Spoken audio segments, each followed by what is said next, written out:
ಹಾಗಾಗಿ ಇವತ್ತು ನಾನೀಗ ಊಟಿಗೆ ಹೋಗ್ತಾ ಇದ್ದೀನಿ. ಸಮಯ ಈಗ ಗಂಟೆ ಇಲ್ಲಿಂದ ಬಿಡುವಾಗಲೇ 10:30 ಗಂಟೆ ಆಗಿದೆ. ಈಗ ಇಲ್ಲಿಂದ ನಾವು ಹೋಗುವಂತ ದಾರಿ ಬಂದ್ಬಿಟ್ಟು ಒಂದು 3 ಪೊರೋಟ ತಿಂದೆ, ಅಂದರೆ ಊಟ ಮಾಡಿಲ್ಲ. ಯಾಕಂತ ಹೇಳಿದ್ರೆ ಬೆಳಿಗ್ಗೆ ಊಟ ಮಾಡಿದ ಕಾರಣ ಮತ್ತೆ ಬೆಳಿಗ್ಗೆ ತಿಂಡಿ ಅಂತ ತಿಂದಿಲ್ಲ, ಚಾಯ್ ಕುಡಿದಿಲ್ಲ. ಹಾಗಾಗಿ ಸ್ನೇಹಿತರೆ, ನಾನೀಗ ಬಂದು ಸುಲ್ತಾನ್ ಬತ್ತೇರಿ ಎಲ್ಲ ಕಳೆದು ಗುಡಲೂರು ರೋಡಲ್ಲಿ ಇದ್ದೇನೆ. ಈಗ ಗಾಡಿಯಲ್ಲಿ ವೀಡಿಯೋ ಮಾಡೋಕ್ಕಾಗಲಿಲ್ಲ, ಯಾಕಂತ ಹೇಳಿದ್ರೆ ಭಾಳ ಬಳವಲ್ಲಿ, ಹಾಗಾಗಿ ಚಿಕ್ಕ ರೋಡು. ಹಾಗಾಗಿ ಕ್ಯಾಮ್ರಾ ಹಿಡ್ಕೊಂಡು ವೀಡಿಯೋ ಮಾಡ್ಬೇಕಂದ್ರೆ ಗಾಡಿ ನಿಲ್ಲಿಸೋಕ್ಕೂ ಸ್ಥಳ ಇಲ್ಲ. ಸೊ ಹೋಗ್ತಾ ಇದೆ. ಹಾಗಾದರೆ ಒಂದು ಅವಸ್ಥೆ ನೋಡಿ, 2 ಕಿಲೋಮೀಟರ್ ಆಯಿತು ಬರೋದು. ಹೀಗೆ ಯಾವಾಗ ಕೆಲಸ ಮಾಡ್ತಾರೆ ನನಗೆ ಗೊತ್ತೇ ಇಲ್ಲ. ಈ ರೋಡು ಹೀಗೆ ಕೆಲಸ ಆಗ್ತಾ ಇದೆ.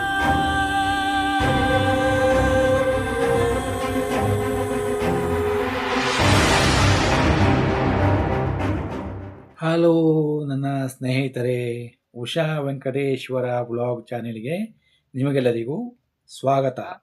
ನಾನಿವತ್ತು ಕೋಯಿಕೋಡ್ ಡಿಸ್ಟಿಕಲ್ಲಿರುವಂಥ ತ್ರಿಕೈ ಪರಮ್ ದೇವಸ್ಥಾನದಿಂದ ಹೊರಡ್ತಾ ಇದ್ದೀನಿ. ಇದು ಬಂದುಬಿಟ್ಟು ಜಾನಕಿ ಕಾಡು ಅಂತ ಹೇಳಿ ಫಾರೆಸ್ಟು. ನಾನು ಇನ್ನೊಂದು ವಿಡಿಯೋದಲ್ಲಿ ತೋರಿಸಿದ್ದೆ. ಈಗ ಇಲ್ಲಿಂದ ಕೆಲಸ ಮುಗಿಸಿಬಿಟ್ಟು ಇವತ್ತು ನಾನು ನೀಲಗಿರಿಗೆ ಹೊರಡ್ತಾ ಇದ್ದೀನಿ. ನೋಡ್ಬೋದು, ಎಲ್ಲ ಸಿದ್ಧತೆ ಆಗಿದ್ದೀನಿ ನಮ್ಮ ಕಾರಲ್ಲಿ ಇವತ್ತು. ಈಗ ಜರ್ನಿ ಮಾಡ್ತಾ ಹೋಗ್ತಾ ಎಲ್ಲ ಬ್ಲಾಗ್ ವೀಡಿಯೋಸ್ ನೋಡ್ತಾ ಹೋಗೋಣ. ಇಲ್ಲಿ ಬಂದುಬಿಟ್ಟು ನಾನೀಗ ಒಂದು 10-15 ದಿವಸ ಆಯಿತು ಡ್ಯೂಟಿ ಮಾಡ್ತಾ. ಈಗ ಬೆಳಗ್ಗೆ ದೇವಸ್ಥಾನ ಕೆಲಸ ಪೂಜೆ ಕಾರ್ಯಗಳನ್ನೆಲ್ಲ ಮುಗಿಸಿ ಬಂದು ಬೆಳಗ್ಗೆ ಇವತ್ತು ಟಿಫನ್ ಏನಿಲ್ಲ, ಒಂದು ರಾತ್ರಿ ಮಾಡಿದ್ರೆ ಸ್ವಲ್ಪ ಗಂಜಿ ಇತ್ತು, ಗಂಜಿ ಊಟ ಮಾಡಿಕೊಂಡು ಈಗ ಹೊರಡ್ತಾ ಇದ್ದೀನಿ. ಯಾಕಂತ ಹೇಳಿದ್ರೆ ಇನ್ನು ಹೋಗೋ ದಾರಿಯಲ್ಲಿ ನಮಗೇನು ಇಲ್ಲಿ ತಿಂಡಿ ಕಾಫಿ ಏನು ಮಾಡೋಕ್ಕಾಗಲ್ಲ. ಯಾವುದು ಪ್ಯೂರ್ ವೆಜಿಟೇರಿಯನ್ ಹೋಟ್ಲ್ ಯಾವುದೂ ಇಲ್ಲ. ಪ್ಯೂರ್ ವೆಜಿಟೇರಿಯನ್ ಹೋಟ್ಲ್ ಸಿಗ್ಬೇಕಂತ ಹೇಳಿದರೆ ನಾವು ಸಾಧಾರಣ ಸುಲ್ತಾನ್ ಬತ್ತೇರಿ ಹತ್ರ ಹೋಗಬೇಕು. ಸುಲ್ತಾನ್ ಬತ್ತೇರಿ ಹತ್ರ ಹೋಗಬೇಕಾದ್ರೆ ಸಾಧಾರಣ ಮಧ್ಯಾಹ್ನ 1-1:30 ಗಂಟೆ ಆಗುತ್ತೆ. ಆ ಸಮಯದಲ್ಲಿ ಮಧ್ಯಾಹ್ನ ಊಟದ ಟೈಮ್ ಆಯಿತು. ಹಾಗಾಗಿ ಮತ್ತೆ ಮಧ್ಯಾಹ್ನ ಅಲ್ಲೇ ಊಟ ಮಾಡಿಕೊಂಡು ಊಟಿ ಕಡೆಗೆ ಹೋಗಬೇಕು. ಊಟಿಗೆ ಅಂತ ಹೇಳಿದರೆ ಸಾಧಾರಣ ಅಲ್ಲಿ ಮನೆ ಮುಟ್ಟುವಾಗ ಸಂಜೆ ಒಂದು 4-4:15 ಗಂಟೆ ಹತ್ತಿರ ಆಗುತ್ತೆ. ಇವತ್ತು ನೋಡ್ಬೋದು, ಇದು ಕೋಯಿಕೋಡ್ ಡಿಸ್ಟಿಕಲ್ಲಿರುವಂಥ ತ್ರಿಕೈ ಪರಂಬು ಶ್ರೀ ಮಹಾವಿಷ್ಣು ಕ್ಷೇತ್ರ ಅಂತ ಹೇಳಿ. ಇಲ್ಲಿಂದ ನಾನಿವತ್ತು ಹೊರಡ್ತಾ ಇದ್ದೀನಿ ಜಾನಕಿ ಕಾಡು, ನೋಡ್ಬೋದು. ಹಾಗಾದರೆ ನಮ್ಮ ಟ್ರಾವೆಲ್ ಇವತ್ತು ಸ್ಟಾರ್ಟ್ ಮಾಡೋಣ. ಸರಿಯಪ್ಪ, ನಾವು ಹೋಯ್ತು ಬರ.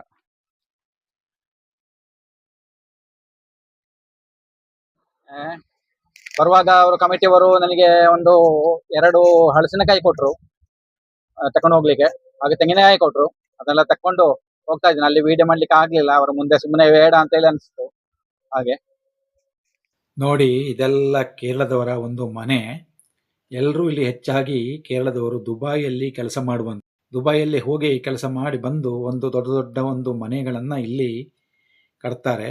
ತುಂಬ ಅದ್ಭುತವಾಗಿರುತ್ತೆ. ಮತ್ತು ನಾನು ಹೆಚ್ಚಾಗಿ ಒಂದು ವೀಡಿಯೋ ಮಾಡೋದಕ್ಕೆ ಹೋಗಲ್ಲ. ಯಾಕಂತ ಹೇಳಿದರೆ ಡ್ರೈವಿಂಗ್ ಮಾಡಿಕೊಂಡು ವೀಡಿಯೋ ಮಾಡೋದು ಒಂದು ಅಷ್ಟು ಸರಿಯಾಗಿರಲ್ಲ. ಎಲ್ಲ ಕಡೆ ಕಣ್ಣನ್ನು ಹಾಯಿಸ್ಕೊಂಡು ನೋಡಬೇಕಾಗತ್ತೆ. ನೋಡಿ, ಇದೆಲ್ಲ ನೋಡಿ, ಒಂದು ಅಡಕೆ ಮರ ಮತ್ತು ತೆಂಗಿನ ತೋಟಗಳು. ದೇವಸ್ಥಾನಕ್ಕೆ ನಾನು ಸಾಧಾರಣ ಈಗ 2ನೇ ವರ್ಷದಿಂದ ಬರ್ತಾ ಇದ್ದೀನಿ. ಈ ಸಲ ನಾನು ಆಕ್ಚುಲಿ ಹೇಳ್ಬೇಕಂದ್ರೆ 1.5 ತಿಂಗಳೇ ಬರಬೇಕಾಗಿತ್ತು. ಆದರೆ ಏನೋ ಕಾರಣಾಂತರದಿಂದ ಬರೋಕ್ಕಾಗಲಿಲ್ಲ, ಹೋಗೋಕ್ಕಾಗಲಿಲ್ಲ. ಯಾರೋ ಬೇರೆಯವರೊಬ್ಬೊಬ್ರು ಬಂದಿದ್ರು ದೇವಸ್ಥಾನಕ್ಕೆ ಕೇರಳದಿಂದ, ನಾನು ಗ್ರೂಪಲ್ಲಿ ಹಾಕಿ. ಅವರು ಬಂದು ಏನು ಮಾಡಿದ್ರು, ಲಾಸ್ಟ್ ಟೈಮಿಗೆ ಸ್ವಲ್ಪ ನಾನು ಹೇಳಲ್ಲ, ಅದು ಸ್ವಲ್ಪ ಆ ವಿಷಯದ ಕೆಲಸವನ್ನ ಮಾಡಿಬಿಟ್ರು. ಹಾಗಾಗಿ ಮತ್ತೆ ಅವರು ನನ್ನನ್ನೇ ಕರೆದ್ರು. ಹಾಗಾಗಿ ನಾನೇ ಮತ್ತೆ ಒಂದು 10-15 ದಿವಸಕ್ಕೆ ನಾನೇ ಬಂದೆ. ಅಲ್ಲಿ ಇರೋದು ಬೆಳಿಗ್ಗೆ ಟೈಮ್ ಮಾತ್ರ ದೇವಸ್ಥಾನ. ಹಾಗಾಗಿ ಇವತ್ತು ನಾನೀಗ ಊಟಿಗೆ ಹೋಗ್ತಾ ಇದ್ದೀನಿ. ಸಮಯ ಈಗ ಗಂಟೆ ಇಲ್ಲಿಂದ ಬಿಡುವಾಗಲೇ 10:30 ಗಂಟೆ ಆಗಿದೆ. ಈಗ ಇಲ್ಲಿಂದ ನಾವು ಹೋಗುವಂತ ದಾರಿ ಬಂದ್ಬಿಟ್ಟು ಕುಟ್ಯಾಡಿಯಿಂದ ತೊಟ್ಟಿಲಪಾಳದಿಂದ ಮಾನಂದವಾಡಿ, ಮಾನಂದವಾಡಿಯಿಂದ ಸೀತಾ ಬತ್ತೇರಿಯಿಂದ ಗುಡಲೂರಿಂದ ಊಟಿ ಹೋಗ್ತಾ ಇದ್ದೀವಿ. ಗಾಡಿ ತಕೊಂಡು ಹೋಗದೆ ಬಹಳಷ್ಟು ದಿವಸಗಳಲ್ಲ, ವರ್ಷಗಳೇ ಆಯ್ತು ಗಾಡಿ ತಕೊಂಡು ಹೋಗದೆ. ಗಾಡಿ ಕಾಸರಗೋಡಲ್ಲೇ ಇತ್ತು. ತೊಟ್ಟಿಲಪಾಳ ಕಳೆದು ಈಗ ಮಾನಂದವಾಡಿ ರೋಡಲ್ಲಿ ಹೋಗ್ತಾ ಇದ್ದೀನಿ. ಇಲ್ಲಿ ಟಾರ್ ಕೆಲಸ ನಡೀತಾ ಇದೆ. ಇದೊಂದು ಈಗ ಒಂದು ಸಣ್ಣ ಒಂದು ಮಳೆ ಇದೆ. ಈಗ ಅಂದರೆ ಹೇಳಿದರೆ 9 ಟರ್ನ್ ಉಂಟು. 9 ಟರ್ನ್ ಈಗ ಬೆಟ್ಟ ಹತ್ತಿ ಹೋಗ್ಬೇಕೀಗ. ಟರ್ನು ಚೆನ್ನಾಗಿದೆ ನೋಡಿ. ಇಲ್ಲೆಲ್ಲ ಮನೆಗಳಿವೆ. ಅದೇ ರೀತಿ ಟಾರ್ ಕೆಲಸ ನಡೀತಾ ಇದೆ. ಹೊಸತ್ತಾಗಿ ಎಲ್ಲ ಟಾರು ಡ್ಯಾಮೇಜ್ ಮಾಡಿಟ್ಟಿದ್ದಾರೆ. ಒಂದು ಸೈಡು ಲೆವೆಲು ಇಲ್ಲ, ಆ ಸೈಡು ಇಲ್ಲ. ನೋಡಿ, ಇಲ್ಲೆಲ್ಲ ರಬ್ಬರ್ ಇದೆ ನೋಡಿ. ಈ ಸೈಡೆಲ್ಲ ರಬ್ಬರು. ಕೆಳಗಡೆ ಮಾತ್ರ ಆಯ್ತಾ ಒಳ್ಳೆ ಸೆಕೆ. ಮತ್ತು ಇದೀಗ ಈ ಕಡೆ ಬಂದರೆ, ಈ ಕಡೆ ಬರ್ತಾ ಇದ್ದಾಗ ಸ್ವಲ್ಪ ತಂಪು ಗಾಳಿ ಬರಲಿಕ್ಕೆ ಸ್ಟಾರ್ಟ್ ಆಯಿತು. ಇಲ್ಲೆಲ್ಲ ಅಡಕೆ ಮರ ಹಾಕಿದ್ದಾರೆ ನೋಡಿ. ಇವತ್ತು ಇನ್ನೀಗ ತಿಂಡಿ ಕಾಫಿ ಮಾಡಬೇಕಾದ್ರೆ ಈಗ ಏನಿದ್ರು ಕೂಡ ಇನ್ನು ಸುಲ್ತಾನ್ ಬತ್ತೇರಿಗೆ ಮುಟ್ಟಬೇಕೀಗ. ಮಾನಂದವಾಡಿಯಲ್ಲಿ ಎಲ್ಲಿ ಕೂಡ ವೆಜಿಟೇರಿಯನ್ ಹೋಟ್ಲ್ ಇಲ್ಲ, ಎಲ್ಲ ನಾನ್ ವೆಜ್ ಹೋಟ್ಲುಗಳೇ ಇರೋದು. ಮತ್ತು ಈ ಸೈಡು ಕುಟ್ಯಾಡಿಯಲ್ಲಿ ಒಂದು ಉಂಟು, ಅದು ವೆಜಿಟೇರಿಯನ್ ಅಂತ ಹೇಳಿದರೆ ಅಲ್ಲಿ 2 ಕೂಡ ಇದೆ. ಅಲ್ಲಿ ಮತ್ತೆ ಅವರು ಮಾಡಿಕೊಡೋದೆಲ್ಲ ನಮ್ಮವರಲ್ಲ, ಅವರೆಲ್ಲ ಹೊರಗಿನವರು. ಆದ್ದರಿಂದ ನಮಗೆ ಅಲ್ಲಿ ಸರಿಯಾಗಲಿಕ್ಕಿಲ್ಲ. ನಾವು ಮತ್ತೆ ಅಂಥ ಜಾಗ ನಾವು ಹೋಗೋದೂ ಇಲ್ಲ. ನಾವೇನಿದ್ರು ಪ್ಯೂರ್ ವೆಜಿಟೇರಿಯನ್ ಹೋಟ್ಲು ಇದ್ದ ಕಡೆ ಮಾತ್ರ ಹೋಗ್ತೀವಿ. ನೋಡಿ ಇದೆಲ್ಲ ನೋಡಿ, ಪ್ಲೇಸ್ ನೋಡಿ ಯಾವ ಥರ ಇದೆ ಅಂತ ಹೇಳಿ.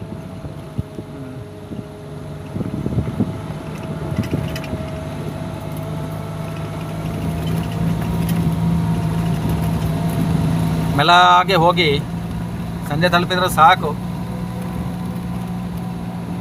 ಅಲ್ಲಿ ಕೆಳಗೆ ಒಳ್ಳೆ ಸೆಕೆ. ಈಗ ಮೇಲೆ ಬಂದಾಗೆ ಒಂದು ಕುಟ್ಯಾಡಿಯಿಂದ ಒಂದು ಹತ್ರ ಒಂದು 10 ಕಿಲೋಮೀಟರ್ ಬಂದೀನಿ ಅಷ್ಟೇ, ಜಾಸ್ತಿ ಏನು ಬರಲಿಲ್ಲ. ಈಗ ಆ 10 ಕಿಲೋಮೀಟರ್ ಬರುವಾಗ ತಂಪು ಗಾಳಿ ಬಂತು. ಈಗ ಇಲ್ಲಿ ಮೊದಲೊಂದು ಸಲ ಈ ರೂಟಲ್ಲಿ ಬಂದೀನಿ ನಾನು. ಇಲ್ಲಿರಬೇಕಾದ್ರೆ 2 ಸಲ ಬಂದೀನಿ ಈ ರೂಟಲ್ಲಿ.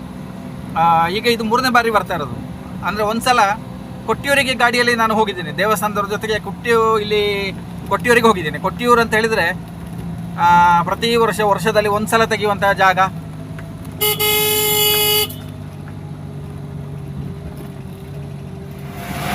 ಕೆಲವು ಗಾಡಿಗಳೆಲ್ಲ ಬರಬೇಕಾದ್ರೆ ಭಾರಿ ಹುಷಾರಾಗಿ ಬರಬೇಕಾಗ್ತದೆ. ಕೆಲವು ಲೋಡ್ ಗಾಡಿಗಳೆಲ್ಲ ಬರ್ತವೆ ಇದರಲ್ಲಿ. ಮೈಸೂರು ಕಡೆಯಿಂದ ಬರುವ ಗಾಡಿಗಳು ಈ ಕಡೆಯಿಂದ ಬರ್ತವೆ.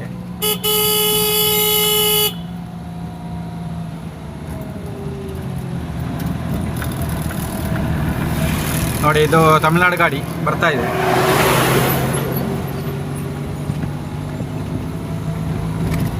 ನೋಡಿ ಇಲ್ಲೆಲ್ಲ ಮನೆಗಳಿವೆ ನೋಡಿ, ಮಧ್ಯದಲ್ಲೆಲ್ಲ ಮನೆಗಳು. ರೋಡು ಮಾತ್ರ ಬಹಳ ಸಣ್ಣದು.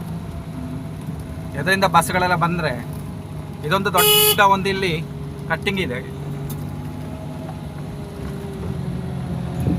ಇದೇ ಕಟ್ಟಿಂಗ್ ಅನಿಸುತ್ತೆ. ಈ ರೋಡಿನ ಒಂದು ಅವಸ್ಥೆ ನೋಡಿ, 2 ಕಿಲೋಮೀಟರ್ ಆಯಿತು ಬರೋದು. ಹೀಗೆ ಯಾವಾಗ ಕೆಲಸ ಮಾಡ್ತಾರೆ ನನಗೆ ಗೊತ್ತೇ ಇಲ್ಲ. ಈ ರೋಡು ಹೀಗೆ ಕೆಲಸ ಆಗ್ತಾಯಿದೆ ಅಂತ ಹೇಳಿ ಘಾಟಿ ಎಲ್ಲ ಹತ್ತಿಬಿಟ್ಟು ಬಂದೆ. ಅಲ್ಲಿ ವೀಡಿಯೋ ಮಾಡೋಕ್ಕಾಗಲಿಲ್ಲ, ಯಾಕಂತ ಹೇಳಿದರೆ ಭಾಳ ಬಳವಲ್ಲಿ, ಹಾಗಾಗಿ ಚಿಕ್ಕ ರೋಡು. ಹಾಗಾಗಿ ಕ್ಯಾಮ್ರಾ ಹಿಡ್ಕೊಂಡು ವೀಡಿಯೋ ಮಾಡಬೇಕಂದ್ರೆ ಗಾಡಿ ನಿಲ್ಲಿಸೋಕ್ಕೂ ಸ್ಥಳ ಇಲ್ಲ, ಮತ್ತು ವೆಹಿಕಲ್ ಓಡಿಸ್ಕೊಂಡು ವೀಡಿಯೋ ಮಾಡೋದು ಸರಿಯಲ್ಲ. ಹಾಗಾಗಿ ನಾನು ಹಾಗೆ ಬಂದೆ. ಯಾರಾದರೂ ಒಬ್ಬರು ಇದ್ದರೆ ಕ್ಯಾಮ್ರಾ ಹಿಡ್ಕೊಂಡು ತೋರ್ಸೋಕ್ಕೆ ಚೆನ್ನಾಗಿರುತ್ತೆ, ವ್ಯೂ ಪಾಯಿಂಟ್ ಎಲ್ಲ ತೋರ್ಸೋಕ್ಕೆ ಚೆನ್ನಾಗಿರುತ್ತೆ. ಈಗ ನೋಡಿ ಇಲ್ಲಿ ಸೆಕೆನೇ ಇಲ್ಲ, ಒಳ್ಳೆ ಬಿಸಿಲು ಇದೆ, ಇಲ್ಲಿ ಸೆಕೆನೇ ಇಲ್ಲ. ಇದೀಗ ಸಾಧಾರಣ ಕೊಡಗಿನ ಒಂದು ವಾತಾವರಣಕ್ಕೆ ಮುಟ್ಟಿದೆ. ಈಗ ನೋಡೆಲ್ಲ ಈ ಕಡೆಗೆ ಮೈಸೂರಿಂದ ಬರುವವರೆಲ್ಲ ಬರ್ತಾರೆ, ಮತ್ತು ಮೈಸೂರಿಗೆ ಬಸ್ ಕೂಡ ಇದೆ ಇಲ್ಲಿಂದ. ಕೇರಳ ಗಾಡಿ ಓಡುತ್ತೆ ಇಲ್ಲಿ, ಕರ್ನಾಟಕ ಗಾಡಿ ಯಾವುದು ಓಡಲ್ಲ. ಕರ್ನಾಟಕ ಗಾಡಿ ಒಂದು ಇತ್ತು ಮೊದಲು, ರಾಜಹಂಸ, ಅದು ಈಗ ನಿಲ್ಲಿಸಿದ್ದಾರೆ ಬಸ್ಸು ವಡಗರೆಗೆ, ಅವರು ಬರ್ತಾ ಇಲ್ಲ.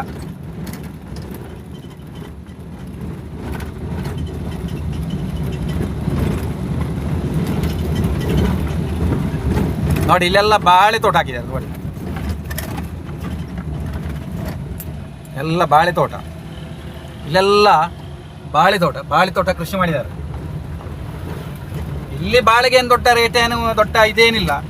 ಮತ್ತು ಊಟಿಯಲ್ಲಿ ಆದರೆ ಒಂದು ಬಾಳೆ ಎಲೆ 2 ಬಾಳೆ ಎಲೆ ತೆಗಿಬೇಕಾದ್ರೆ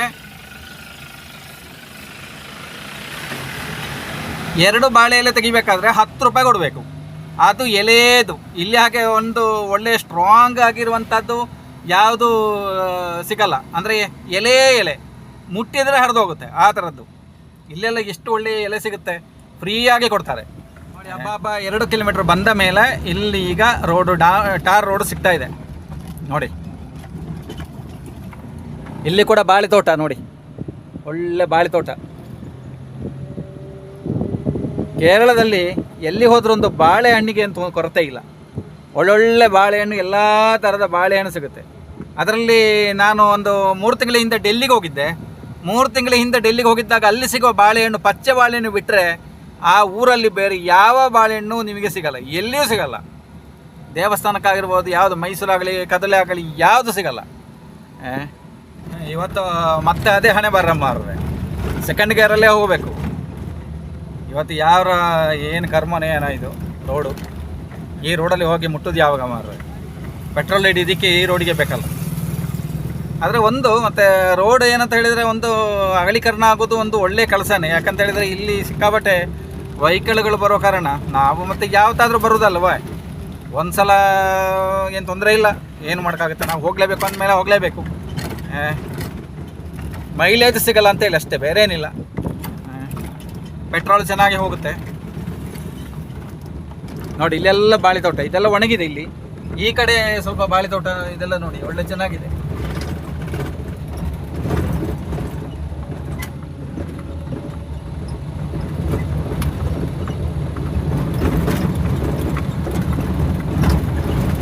ಅಲ್ಲ ಬಾಳೆ ತೋಟಗಳು. ಮಾನಂದವಾಡಿ ಈಗ ಬರಲಿಲ್ಲ. ಮಾನಂದವಾಡಿಗೆ ಇನ್ನೂ ಇಲ್ಲಿಂದ ಸಾಧಾರಣ ಒಂದು 20 ಕಿಲೋಮೀಟರ್ ಹೋಗಬೇಕು. ಮಾನಂದವಾಡಿವರೆಗೆ ನಾನು ಹೋಗಲ್ಲ. ಆ್ಯಕ್ಚುಲಿ ನಾನು ಹೋಗ್ತಾ ಇರೋದು ಇಲ್ಲಿಂದ ಈಗ 4 ಮೈಲಿವರೆಗೆ ಹೋಗ್ತೀನಿ ಅಷ್ಟೇ. ಯಾಕಂತ ಹೇಳಿದರೆ 4 ಮೈಲಿಗೆ ಹೋಗಿ 4 ಮೈಲಿಂದ ನಮಗೆ ರೈಟ್ ತಿರುಗಿದರೆ ಸುಲ್ತಾನ್ ಬತ್ತೇರಿ ರೋಡ್ ಸಿಗುತ್ತೆ. ಮಾನಂದವಾಡಿ ರೋಡ್ ಬಂದು 4 ಮೈಲಿಂದ ನಮಗೆ ಒಂದು 6 ಕಿಲೋಮೀಟರ್ ಇದೆ. 4 ಮೈಲಿ ಹೂಗು ನೋಡಿ, ಕಲರ್ ಹೂಗು. ಏಯ್ ಗೋಳಿ ಮನೆ ಡ್ರೈವರ್ ಸುಳ್ಳ ಮಗ, ಗಾಡಿ ಓವರ್ಟೇಕ್ ಮಾಡ್ಕೊಂಡು ಎದುರಿಂದ ಬರ್ತಾನೆ ಗೋಳಿ ಮಗ. ಕೆಲವರು ಬೇಕು ಅಂತಾನೆ ಓವರ್ಟೇಕ್ ಮಾಡ್ಕೊಂಡು ಎದುರಿಗೆ ಬರೋದು. ನನಗೇನಿಲ್ಲ, ನಾನು ಕರೆಕ್ಟಾಗಿದ್ದರೆ ಕರೆಕ್ಟಾಗಿರ್ತೀನಿ. ಅದಿಲ್ಲ ನನ್ನ ಜೊತೆಗೆ ಏನಾದರೂ ತಿಕ್ಕಲಾಟ ಆಡೋಕ್ಕೆ ಬಂದು ಅಂದರೆ ಅವರಿಗೊಂತ ಒಂದು ಗತಿ ಕಾಣಿಸ್ಬಿಟ್ಟೆ ನಾನು ಮತ್ತೆ ಹೋಗೋದು. ಡ್ರೈವಿಂಗಲ್ಲಿ ನಾವು 10-12 ವರ್ಷ ಬೆಳಗಿದವರು, ನಮಗೇನು ಹೇಳ್ಕೊಡೋ ಅವಶ್ಯಕತೆ ಇಲ್ಲ. ಇವರ ಆಟ ಎಲ್ಲ ನಮ್ಮ ಜೊತೆ ನಡೆಯಲ್ಲ.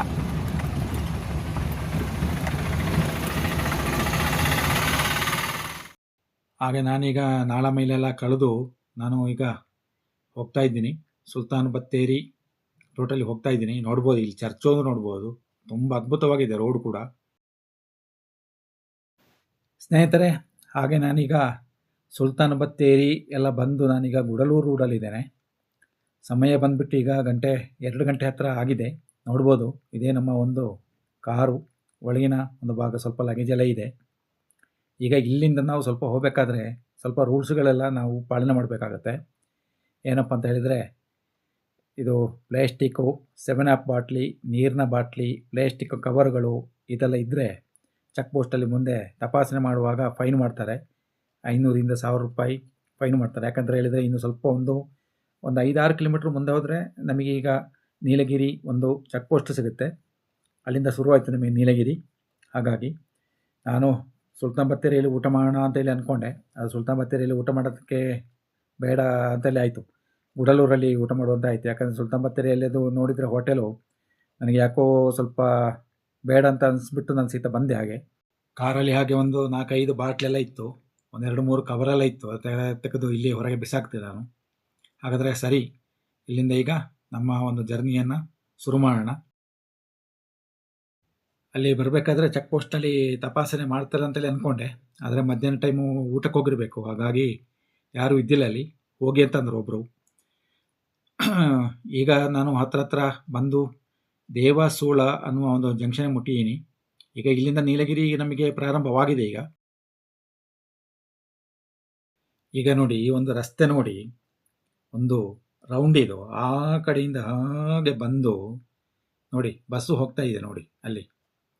ಹಾಗೆ ಒಂದು ರೌಂಡ್ ಹಾಕ್ಕೊಂಡು ಆ ಕಡೆಯಿಂದ ಬಂದು ನೋಡಿ, ಈ ಕಡೆ ಹೀಗೆ ಬರುತ್ತೆ ನೋಡಿ. ಒಂದು ಯೂ ಟರ್ನ್ ನೋಡ್ಕೊಂಡು ಬರುವಂಥದ್ದು.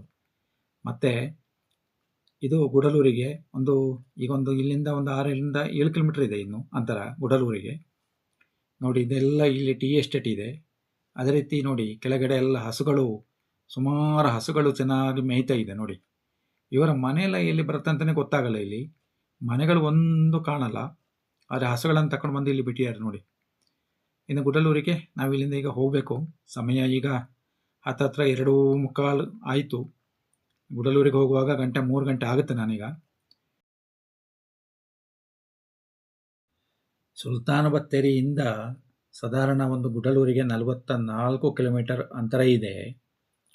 ಈ ಕೇರಳ ಮತ್ತು ತಮಿಳುನಾಡು ಮಧ್ಯಕ್ಕೆ ಸಿಗುವಂಥ ಏನು ಚೆಕ್ ಪೋಸ್ಟ್ ಇದೆ, ಆ ಚೆಕ್ ಪೋಸ್ಟ್ ಕಳೆದ ನಂತರ ನಮಗೆ ಸಿಗುವಂಥ ಒಂದು ರಸ್ತೆಗಳು ಬಹಳ ಕಿರಿದಾಗಿರುವಂಥ ಒಂದು ರಸ್ತೆ, ಮತ್ತು ಎಡಕ್ಕೆ ಒಮ್ಮೆ ಬಲಕ್ಕೆ ಒಮ್ಮೆ ತಿರುವುಗಳು ಜಾಸ್ತಿ. ಮಧ್ಯದಲ್ಲಿ ಸುಂದರವಾಗಿರುವಂಥ ಒಂದು ಟೀ ಎಸ್ಟೇಟು ಗಳನ್ನು ನೋಡಿಕೊಂಡು ಬರ್ಬೋದು. ಗುಡ್ಡ ಪ್ರದೇಶವನ್ನು ನೋಡ್ಕೊಂಡು ಬರ್ಬೋದು. ನೋಡಿ, ಸುಂದರವಾಗಿರುವಂಥ ಅದ್ಭುತ ಪ್ರದೇಶ ನಮಗೆ ಇಲ್ಲಿ ಸ್ಟಾರ್ಟ್ ಆಗುತ್ತೆ ನೋಡಿ. ಸ್ನೇಹಿತರೆ, ನಾನು ಹಾಗೆ ಬಂದೀಗ ಗುಡಲೂರಿಗೆ ಬಂದು ಮುಟ್ಟಿಯೇನೆ. ಸಮಯ 3:10 ಆಗಿದೆ. ಹಸಿವಾಗಿ ಕಣ್ಣು ಕಾಣ್ತಾ ಇಲ್ಲ. ಬೆಳಗ್ಗೆ ಬೇರೆ ಗಂಜಿ ಊಟ ಮಾಡಿ ಬಂದಿರೋದು ದೇವಸ್ಥಾನದಿಂದ. ನಾನು ಸದ್ಯಕ್ಕೆ ಊಟ ಮಾಡಿ ಬರ್ತೀನಿ ಬೇಗ.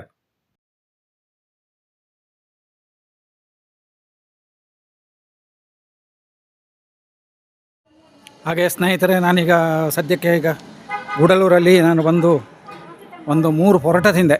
ಅಂದರೆ ಊಟ ಮಾಡಿಲ್ಲ, ಯಾಕಂತ ಹೇಳಿದರೆ ಬೆಳಿಗ್ಗೆ ಊಟ ಮಾಡಿದ ಕಾರಣ. ಮತ್ತು ಬೆಳಿಗ್ಗೆ ತಿಂಡಿಯನ್ನು ತಿಂದಿಲ್ಲ, ಚಾಯ್ ಕುಡಿದಿಲ್ಲ. ಹಾಗಾಗಿ ಚಾಯ್ ಕುಡಿಯುವಂತಾಯಿತು. ಹಾಗೆ 3 ಪರೋಟ ಮತ್ತು ಒಂದು ಚಾಯ್ ಕುಡಿದೆ. ಇದೆಲ್ಲಿ ಅಂತ ಹೇಳ್ಬೋದು ನೋಡಿ, ಇಲ್ಲಿ ಬಸ್ನವರಲ್ಲಿ ನಿಲ್ಲಿಸಿದ್ದಾರೆ. ಗೂಡಲೂರಿಂದ ಸ್ವಲ್ಪ ಸಿಗ್ನಲ್ ಕಳೆದ ಮೇಲೆ ಊಟಿಗೆ ಹೋಗುವ ದಾರಿಯಲ್ಲಿ ನಿಮಗೆ ಸಿಗುವಂಥ ಒಂದು ಜಾಗ ಇದು. ತಿಳಿಸ್ಬೋದು ಆರಾಮವಾಗಿ. ಈಗ ಇಲ್ಲಿಂದ ಊಟಿ ಹೋಗಬೇಕು, 50 ಕಿಲೋಮೀಟ್ರ್ ಇದೆ. ನಮ್ಮ ಗಾಡಿಯಲ್ಲಿ ಒಳಗೆ ನಿಲ್ಲಿಸಿ ನೋಡಿ, ಇಲ್ಲಿದೆ ಒಳಗೆ ರೆಸಿಡೆನ್ಸ್ ಕೂಡ, ರೂಮ್ ಕೂಡ ಇದೆ ಇಲ್ಲಿ.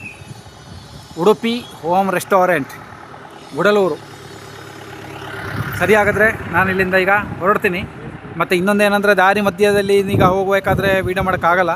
ಯಾಕಂತ ಹೇಳಿದರೆ ಸ್ವಲ್ಪ ಸಮಯ ಕೂಡ ಅಭಯ ಇದೆ, ಮುಟ್ಟಬೇಕಲ್ಲ. ಅದಕ್ಕಾಗಿ ಮತ್ತೊಂದು ಏನಂದರೆ, ಕಿರಿದಾದ ರಸ್ತೆ, ಭಾಳ ಡೇಂಜರ್ಸ್ ರಸ್ತೆ ಇಲ್ಲಿಂದ. ಹಾಗಾಗಿ ನಿಧಾನವಾಗಿ ಹೋಗಬೇಕಾಗುತ್ತೆ. ಕ್ಯಾಮ್ರಾನ ಹಿಡ್ಕೊಂಡು ವೀಡಿಯೋ ಮಾಡೋಕ್ಕಾಗಲ್ಲ.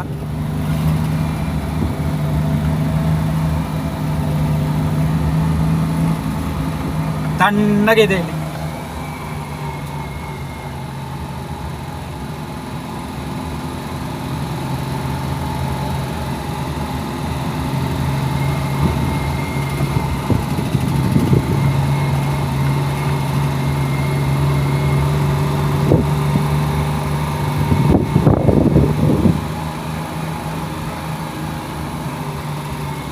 ಚಾಯ್ ಎಸ್ಟೇಟ್.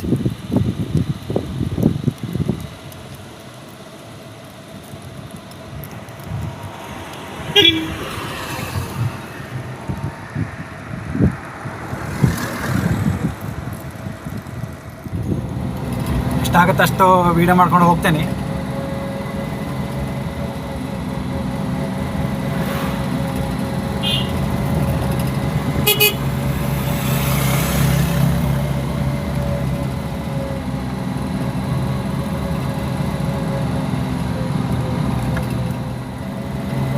ಈಗ ಮೇಲೆ ಹೋದರೆ ಒಂದು ವ್ಯೂ ಪಾಯಿಂಟ್ ತೆಗಿಬೋದು ಗುಡಲೂರದು, ಭಾಳ ಚೆನ್ನಾಗಿದೆ ಅದು. ಆದರೆ ಅಲ್ಲಿ ಗಾಡಿ ನಿಲ್ಸೋಕ್ಕಾಗುತ್ತಿಲ್ಲ ಗೊತ್ತಿಲ್ಲ. ಗಾಡಿ ನಿಲ್ಸೋಕ್ಕಾದ್ರೆ ತೆಗಿತೀನಿ, ಯಾಕಂತ ಹೇಳಿದ್ರೆ ಸ್ಥಳ ಇಲ್ಲ ಅಲ್ಲಿ ಅಂತ ನಾನು ಅಂದ್ಕೊಳ್ತೀನಿ.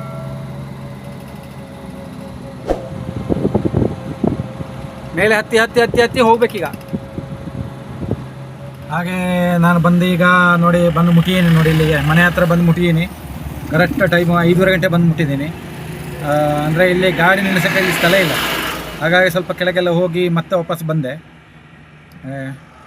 ಇಲ್ಲಿಂದ ಒಂದು 1/2 ಕಿಲೋಮೀಟ್ರ್ ಹೋಗ್ಬಿಟ್ಟು ಬಂದೆ.